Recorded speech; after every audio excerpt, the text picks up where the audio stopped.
Ancient Egypt, one of the most mysterious and advanced societies in all the ancient world.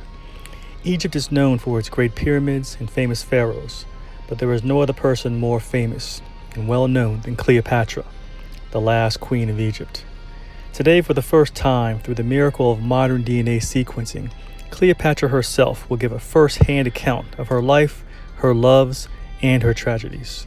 Stay with us for Cleopatra, the last queen of Egypt.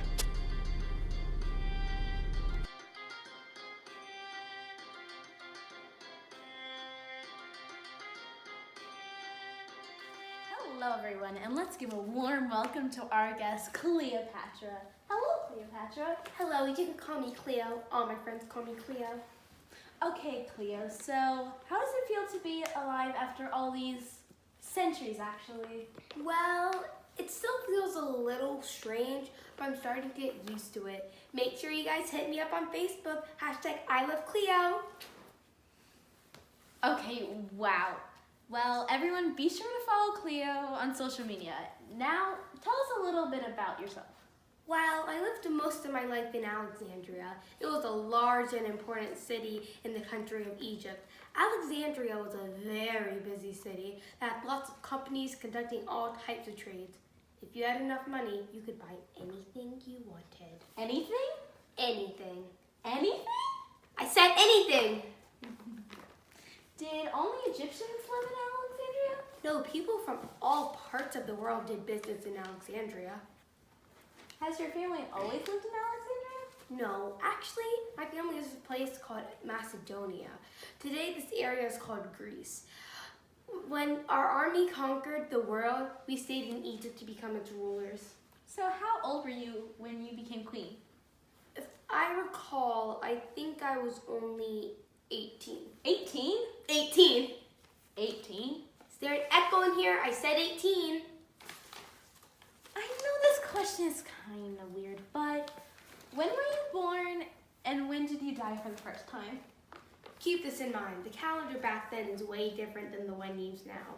So according to your calendar, I was born in 69 BC and I died in 30 BC. So it's been said that you were a very smart woman. What did you like to study? I love to study science, astronomy, and history, but I really love to study languages. In fact, I was fluent in 9 different languages. 9 languages? That's incredible. Did you speak Japanese? Japo, what? Never mind. Did you speak Swahili? Never heard of it.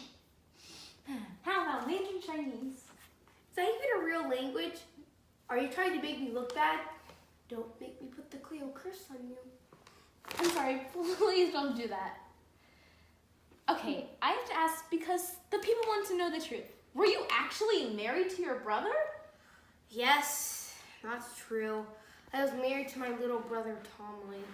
Can you explain to the viewers what's up with that? Well, back in ancient times, a man always had to be technically in charge. So, on paper, my brother was the king, but in real life, I was the one calling the shots. Okay, we have a question coming from Twitter. The viewer wants to know if you ever kissed your brother. Never. Never? Never. Never? Read my lips. N-E-V-A. Never. So I understand things were pretty complicated in Egypt during the time that you were queen. Tell me about it. Wow. There was a lot going on. First, my little brother was not happy that I was the real ruler of Egypt, and so he was always trying to do things to get on my nerves. Also, there's this big power called the Roman Empire that was trying to take all our food and wealth for its own, so it took a lot of work keeping my brother and Rome in check. Yeah, I heard the Roman Empire was a beast back in the day. Let me give you the idea how things were. This Roman leader named Julius Caesar was fighting with another Roman leader named Pompey. So my idiot brother thought to get on Julius Caesar's good side, he would kill Pompey. When Caesar found out, boy, he was really mad at my brother. So how did things turn out for your brother? Oh, I had him killed. You had him what? You really need to get your ears checked. I said I had him killed. Don't you rulers kill people that get on your nerves? So did you ever have a significant other while you were queen? Yes, that guy Julius Caesar I was telling you about, we definitely had a thing. I miss Little Caesar. That's what I used to call him, Little Caesar. You called him Little Caesar? Do you know that's a brand of cheap pizza now? That's funny. You're about this close from getting the curse. Did you travel anywhere while you were with Caesar? Yes, we took this wonderful cruise down the Nile River. The whole country was able to see our love for each other. Now Egypt and Rome could rule together. So did you and Caesar ever get married? No, I ended up marrying another one of my brothers. His name was Ptolemy too. Did you have him killed too? Hello? Oh, okay. So I shouldn't answer that question. Okay, thanks, bye. My attorney said I shouldn't answer any more questions about my brothers. So if you and Caesar never got married, who's Caesarion? Caesarion was a child I had with Little Caesar. I was hoping that he could unite Rome and Egypt, but some of the Roman rulers didn't like that idea. In fact, some of them hated how much time we're spending together. They had him killed. So tragic. So tragic. That's what I just said. So tragic.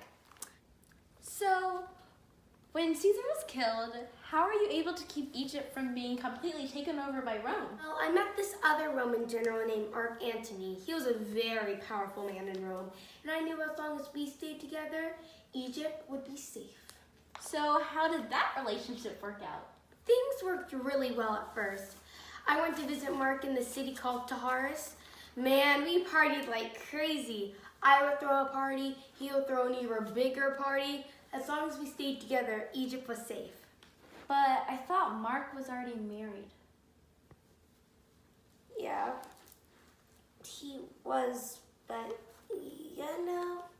So what was happening between you and Mark? Well, things kind of fell apart. Mark's rule was being challenged back in Rome by a man named Octavian, so Mark had to leave me to go handle that. I ended up having twins with Mark. To make a long story short, Mark's wife died, then he got remarried. Mark left her and finally he married moi.